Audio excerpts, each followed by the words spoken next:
আসসালামু আলাইকুম। আমি সৈয়দ শিমুল হাসান। আমরা আজকে জানতে যাচ্ছি দাখিল নবম দশম শ্রেণীর একটি গুরুত্বপূর্ণ বাংলা দ্বিতীয় পত্রের একটি গুরুত্বপূর্ণ পরিচ্ছেদ সমাস। তো আমরা শুরুতেই জানবো যে সমাস শব্দের অর্থ কী। সমাস শব্দের অর্থ হচ্ছে মিলন। আমরা একই সাথে এটাও জানবো যে 13 পরিচ্ছেদে আমাদের আরেকটা পরিচ্ছেদ আছে, সেটা হচ্ছে সন্ধি। সন্ধি শব্দের অর্থ মিলন। তো সমাস শব্দের অর্থ মিলন। সমাস শব্দের অর্থ যদি আমরা লিখি, সমাস শব্দের অর্থ মিলন, আবার সন্ধি শব্দের অর্থ মিলন। এইখানে আমাদের একটা বিষয় একটু এমসিকিউতে উল্টে যায় যে সমাস শব্দের অর্থ মিলন আবার সন্ধি শব্দের অর্থ মিলন। সমাস শব্দের অর্থ মিলন বলতে একাধিক পদে একপদীকরণ করার নামই হচ্ছে কি সমাস, আর একটা শব্দের বা একটা পদের সাথে একটা পদের মিলনকে বলা হয় সন্ধি। তো আমরা এখন শুরুতেই সমাসের যে প্রকারভেদ আছে, আমাদের তার আগের একটা বিষয় জানা আছে, সেটা হচ্ছে যে সমস্ত পদ জিনিসটা কি আর ব্যাস বাক্য জিনিসটা কি। তো আমরা যদি শুরুতে দেখি যে সমস্ত পদ এবং ব্যাস বাক্য। ব্যাস বাক্য সমস্ত পদ যেটা, এই সমস্ত পদটা ভাঙলে বা বিশ্লেষণ করলে আমরা পাবো হচ্ছে ব্যাস বাক্যটা। আমি যদি সমস্ত পদকে লিখি, আমরা লিখলাম হচ্ছে মামা বাড়ি। তো এইটাকে যখন আমরা, এটা আছে আমার সমস্ত পদ, এই সমস্ত পদে ভাঙলে যেটা পাওয়া যাবে সেটাই হচ্ছে ব্যাস বাক্য। আমরা যখন লিখব মামার বাড়ি, তো এইটার সাথে একটা র বিভক্তি যুক্ত হয়েছে, এই র বিভক্তি যুক্ত হয়ে এটা কি হয়েছে, এটা একটা ব্যাস বাক্য হয়েছে। আমাদের বইয়ে এমন আছে যে কি, যে সময়সূচি, এই সময়সূচিটা হচ্ছে একটা সমস্ত পদ। সময়সূচিটা হচ্ছে সমস্ত পদ। এই সময়সূচিকে যদি আমরা ব্যাস বাক্য করি তাহলে কি হবে, সময় সংক্রান্ত সূচি। তো এই যেটা ভাঙার পর যেটা হবে সেটা হচ্ছে ব্যাস বাক্য। আমরা এবার যাব হচ্ছে যে সমাসের যে প্রকারভেদ। সমাস হচ্ছে 4 প্রকার। এটা হচ্ছে দ্বন্দ্ব সমাস, কর্মধারয় সমাস, তৎপুরুষ সমাস আর বহুব্রীহি সমাস। আমরা সমাস মনে রাখার একদম সহজ টেকনিক অনুযায়ী আমরা যদি সমাস চিনতে পারি তাহলে এটা আমাদের এমসিকিউ এর জন্য খুবই একটা ভালো কাজ হবে। কারণ দেখা গেছে যে কি, যে এই যাবৎকাল বিভিন্ন পরীক্ষাতে সমাস থেকে অনেক অনেক প্রশ্ন দেখা গেছে। তো আমরা যদি এইটা এত এত মুখস্থ না করে যদি একটু টেকনিকের সাথে করতে পারি তাহলে তো আমাদের সময়টা বেঁচে যাবে বা অন্যগুলোতে আমরা সময় দিতে পারবো। তো আমরা এখন শিখবো হচ্ছে দ্বন্দ্ব সমাস। শুরুতেই বলতে হয় দ্বন্দ্ব শব্দের অর্থ হচ্ছে জোড়া বোঝাই। এইখানে সমাসের দ্বন্দ্ব শব্দের অর্থ হচ্ছে জোড়া বোঝায়। তার মানে একটা ব্যাপার হচ্ছে কি, যে এইখানে আরও একটা বিষয় আমাদের জানার ছিল, যে সেটা হচ্ছে যে আমরা যে ব্যাস বাক্যটা লিখেছি, যেমন আমরা একটা ব্যাস বাক্য ছিল হচ্ছে এই সূচিটা ছিল সমস্ত পদ, এটার ব্যাস বাক্য ছিল হচ্ছে সময় সংক্রান্ত সূচি। সময় সংক্রান্ত সূচি। তো এইখানে আমাদের একটা বিষয় জানা আছে, সেটা হচ্ছে যে এই ব্যাস বাক্যের প্রথম যে অংশটা থাকবে এটার নাম হচ্ছে পূর্বপদ, এবং পরবর্তীতে একদম শেষে যে পদটা থাকবে এটার নাম হচ্ছে পরপদ। তো আমরা শুরুতে যেহেতু দ্বন্দ্ব শব্দের অর্থ জানলাম, দ্বন্দ্ব শব্দের অর্থ হচ্ছে, দ্বন্দ্ব বলতে হচ্ছে জোড়া বোঝায়। এখন দ্বন্দ্ব সমাসটা কাকে বলে? দ্বন্দ্ব সমাস হচ্ছে যে সমাসে পূর্বপদ এবং পরপদ দুইটার অর্থে প্রাধান্য পাবে সেটাই হচ্ছে দ্বন্দ্ব সমাস। পূর্বপদ পরপদ যেটার দুইটার অর্থে প্রাধান্য পেলে সেটাই হবে দ্বন্দ্ব সমাস। আমরা যদি উদাহরণ হিসাবে লিখি, আমরা উদাহরণ হিসেবে লিখতে পারি দ্বন্দ্ব সমাসে মা ও বাবা। মা বাবা, এটার ব্যাস বাক্য করলে হয় মা ও বাবা। তো এখন এইটা হচ্ছে, এটা দিয়ে একটা জোড়া বোঝাচ্ছে মা ও বাবা, ভাই ও বোন, চাচা ও চাচি, দাদা ও দাদি ইত্যাদি। এরকম যে ধরনের শব্দগুলো আমরা পাবো এইগুলো হচ্ছে দ্বন্দ্ব সমাস। তো আমরা এইখান থেকে আরেকটা ব্যাপার আমরা বলছি যে এইটা চেনার একদম সহজ টেকনিক আমরা ব্যবহার করব, সেটা হচ্ছে দ্বন্দ্ব সমাস চেনার সহজ উপায় হচ্ছে ও এবং আর, এই তিনটার যে কোনো একটা যুক্ত থাকবে। তো আমরা যদি একটু লক্ষ্য করি তাহলে আমরা এখানে দেখতে পাচ্ছি যে আমার যে সমস্ত পদটা ছিল, এই সমস্ত পদটা ভাঙলে বা বিশ্লেষণ করলে আমরা পেয়েছি মা ও বাবা। তো এই যে মাঝখানে যেটা পাওয়া গেছে সেটা হচ্ছে ও পাওয়া গেছে। তো আমরা যে চেনার যে সহজ কৌশল ছিল, এই কৌশলটার মধ্যে এই যে ও যুক্ত আছে, তাই না? আচ্ছা, এবার আমরা যাব হচ্ছে কর্মধারয় সমাসে। দ্বন্দ্ব সমাসে আমরা এই জাতীয় সমস্ত উদাহরণগুলো, যে উদাহরণগুলো আমাদের পাঠ্য বইয়ে আছে, এই উদাহরণগুলোর মধ্যে সবগুলোতে এরকম যুক্ত আছে, কোনোটায় ও যুক্ত আছে, কোনোটায় এবং যুক্ত আছে, কোনোটায় আর যুক্ত আছে।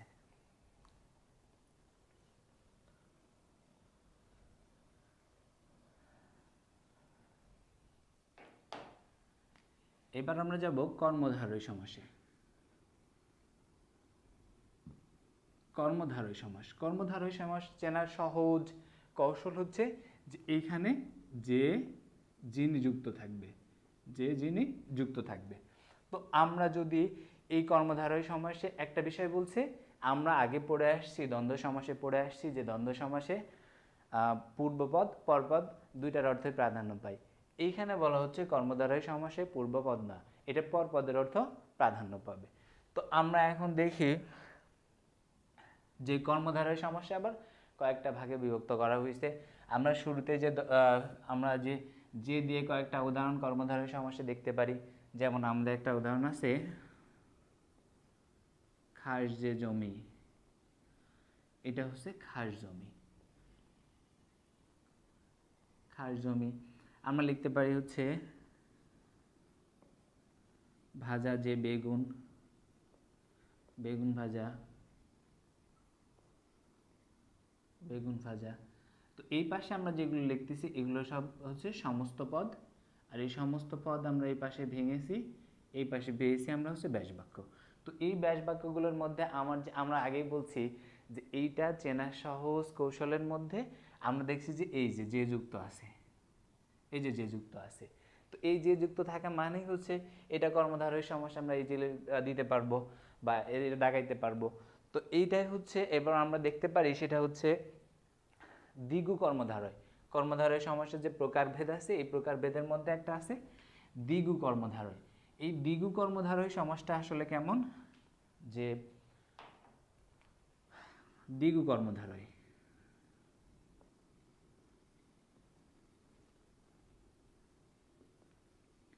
দ্বিগু কর্মধারয়, দ্বিগু কর্মধারয় সমাস বলতে আসলে যে কিছু কর্মধারয় সমাস আছে যেগুলোর পূর্বপদে সংখ্যাবাচক শব্দ থাকবে, যে কিছু কর্মধারয় সমাস আছে যে কর্মধারয় সমাসগুলোর পূর্বপদে কি থাকবে, সংখ্যাবাচক শব্দ থাকবে। আমরা যদি লিখি কি একটা দুটা উদাহরণ দিই, যে আমরা লিখলাম যে তিন রাস্তার সমাহার, আমরা লিখতে পারি তিন রাস্তার সমাহার, বা তিন ফলের সমাহারও লিখতে পারি। তিন রাস্তার সমাহার এটা তে মাথা হয়, চৌরাস্তা সমাহার হয়, বা তিন ফলের সমাহার, আমরা এটাকে ত্রিফলা বলে থাকি। তো এখন দেখা যাচ্ছে যে আমরা এটা হচ্ছে সমস্ত পদ, তো সমস্ত পদে ভেঙে আমরা এই পাশে পেয়েছি এটা হচ্ছে ব্যাস বাক্য। আমরা আগেই বলছি যে এই ব্যাস বাক্যের এই যে প্রথম দিকে যে অংশটা থাকবে এটার নাম হচ্ছে পূর্বপদ, শেষে যেটা থাকবে এটার নাম হচ্ছে পরপদ। তো পূর্বপদের সংখ্যাবাচক শব্দ যেটা থাকবে সেটাই দ্বিগু কর্মধারয় সমাস। পূর্বপদের তিন শব্দটা আমরা পাইছি, তো এই তিন শব্দটা তিন একটা সংখ্যাবাচক শব্দ, তাহলে এইটাই হবে দ্বিগু কর্মধারয় সমাস।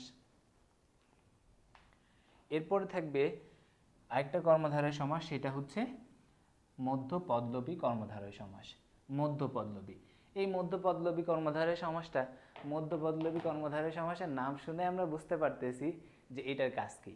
তো মধ্যপদলোপী মানে কি, যে এই মাঝখানে আমি পূর্বপদ পাইছি, পরপদ পেয়েছি, তো এই পূর্বপদ আর পরপদের মাঝখানে যেটা থাকবে এটাই মধ্যপদ।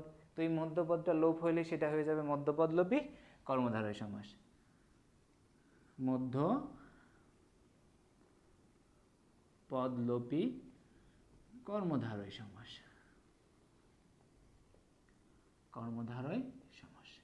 তো আমরা এখন দেখি, বললাম যে মাঝখানের পদটা লোপ পাইলে সেটা কি হবে, মধ্যপদলোপী কর্মধারয় সমাস। আমরা উদাহরণ লিখি যে ঘি মাখানো ভাত, ঘি মাখানো ভাত, ঘি ভাত। তো ঘি ভাত শব্দটা হচ্ছে, এটা হচ্ছে সমস্ত পদ, আমরা এটাকে ভেঙেছি, আমরা পেয়েছি ব্যাস বাক্যের মধ্যে ঘি মাখানো ভাত। তো ঘি মাখানো ভাত এই শব্দের প্রথম যেটা আছে এটা আমাদের পূর্বপদ, এই শেষের অংশটা হচ্ছে পরপদ, মাঝখানে যে অংশটা আছে এটা হচ্ছে মধ্যপদ। তো আমরা দেখি ব্যাস বাক্যের মধ্যে কি মধ্যপদটা আছে আমাদের? না, নাই। তো এই যে মাঝখানের পদটা এই যে লোপ পেয়ে গেছে, এই মাঝখানের পদ লোপ পেলেই সেটা হয়ে যাবে কি মধ্যপদলোপী কর্মধারয় সমাস। এরপরে আমরা পাবো হচ্ছে উপমান আর উপমেয়, দুইটা কর্মধারয় সমাস আছে, উপমান আর উপমেয় কর্মধারয় সমাস।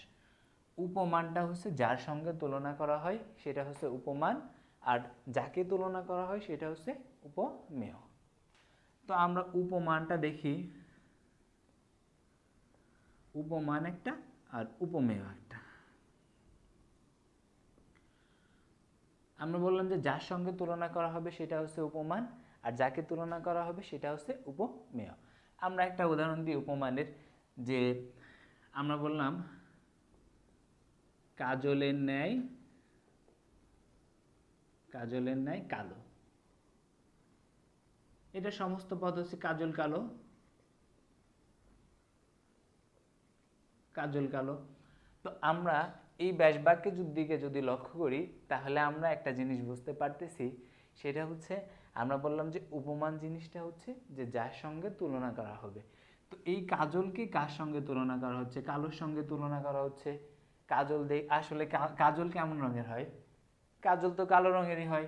তো এই যে যার সঙ্গে তুলনা করা হচ্ছে, এই কাজলকে কালোর সঙ্গে তুলনা করা হচ্ছে, আমরা বললাম যে যার সঙ্গে তুলনা করা হবে সেটাই হচ্ছে উপমান কর্মধারয় সমাস, আর যাকে তুলনা করা হবে সেটা হচ্ছে উপমেয় কর্মধারয় সমাস। আমরা উপমেয় কর্মধারয় সমাসের একটা উদাহরণ দেখি। আমরা বললাম পুরুষ সিংহের ন্যায়, পুরুষ সিংহের ন্যায়, সিংহের ন্যায়। তো এটা আমাদের সমস্ত পদ হয় সিংহ পুরুষ, সিংহ পুরুষ। তো আমরা এখন দেখি, আমরা এটা সমস্ত পদ, এটা হচ্ছে ব্যাস বাক্য। আমরা দেখি যে এই যে আমরা বললাম যে যার সঙ্গে পুরুষকে কার সঙ্গে তুলনা করা হচ্ছে? সিংহের সাথে। সিংহকে কার সঙ্গে তুলনা করা হচ্ছে? পুরুষের সঙ্গে। তাহলে আমরা উপমান আর উপমেয়টা কি বুঝতে পারছি? আমরা উপমানে বললাম হচ্ছে যে যার সঙ্গে তুলনা করা হবে সেটা হচ্ছে উপমান, আর যাকে তুলনা করা হবে সেটা হচ্ছে উপমেয়। আরেকটা আমরা এরপরে সর্বশেষ যেটা, এইখানে কর্মধারয় সমাসের সর্বশেষ যে কর্মধারয়টা আছে সেটা হচ্ছে রূপক কর্মধারয় সমাস। আমরা এখন দেখব সর্বশেষ যেটা আছে সেটা হচ্ছে রূপক কর্মধারয় সমাস। রূপক কর্মধারয় সমাস। তো রূপক কর্মধারয় সমাস চেনার একদম সহজ উপায় হচ্ছে যে আমরা দেখব যে এই কর্মধারয় সমাসের ব্যাস বাক্যের মধ্যে কি থাকবে? রূপ যুক্ত থাকবে। কি যুক্ত থাকবে? রূপ যুক্ত থাকবে। আমি বললাম মন রূপ মাঝি, মন রূপ মাঝি, তাহলে এটা সমস্ত পদ হচ্ছে মন মাঝি। তাহলে এইটাকে আমরা যখন ব্যাস বাক্য করছি, আমি বললাম যে ব্যাস বাক্যের মধ্যে কি যুক্ত থাকবে? এই যে রূপ যুক্ত থাকবে। এই রূপ যুক্ত থাকা মানে কি? এই রূপ যুক্ত থাকা মানে হচ্ছে রূপক কর্মধারয় সমাস। আমরা আরেকটা উদাহরণ এটা দেখতে পারি। আমরা বললাম বিষাদ রূপ সিন্ধু, বিষাদ সিন্ধু। তাহলে এই বিষাদ সিন্ধু হচ্ছে কি? এর মধ্যে আমরা দেখতে পাচ্ছি একটা বিষয়, সেটা হচ্ছে কেমন, যে এই যে রূপযুক্ত আছে। আচ্ছা, এই বিষাদ সিন্ধুটা কার লেখা? মীর মশাররফ হোসেন, তাই না? আমরা সবাই জানি যে মীর মশাররফ হোসেনের একটা বিখ্যাত লেখাই হচ্ছে এই বিষাদ সিন্ধু। আচ্ছা, আমরা এখন জানবো তৎপুরুষ সমাস জিনিসটা। তৎপুরুষ সমাস এটা হচ্ছে সমাসের যে তৃতীয় নম্বর রূপটা, এটা হচ্ছে তৎপুরুষ সমাস। তৎপুরুষ সমাসটা আমরা একদম সহজ একটা উপায়, যে যদি বিভক্তি লোপ পাই, আমরা বিভক্তি চিনি তো? বিভক্তি কত প্রকার? বিভক্তি হচ্ছে দুই প্রকার, তাই না? একটা হচ্ছে শব্দ বা নাম বিভক্তি, আর একটা হচ্ছে ক্রিয়া বিভক্তি। শব্দ বা নাম বিভক্তি আবার কত প্রকার? শব্দ বা নাম বিভক্তি হচ্ছে 7 প্রকার। আমরা জানি প্রথমা, দ্বিতীয়া, তৃতীয়া, চতুর্থী, পঞ্চমী, ষষ্ঠী আর সপ্তমী, তাই না? তো আমরা বিভক্তি ক্লাস আছে 28 পরিচ্ছেদে, আমরা তখন দেখব যে বিভক্তি আমরা তখন করব। আচ্ছা, তো আমরা তৎপুরুষ সমাসটা দেখি। তৎপুরুষ সমাসটা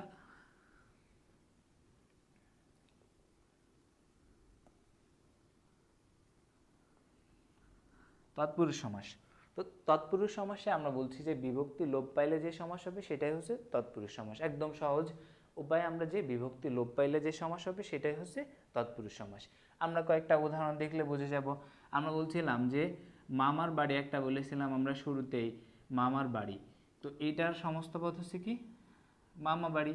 আমরা দেখতে পাচ্ছি যে এইখান থেকে এই যে র বিভক্তিটা এটা কি হয়ে গেছে, এই যে লোপ পেয়েছে, তাই না?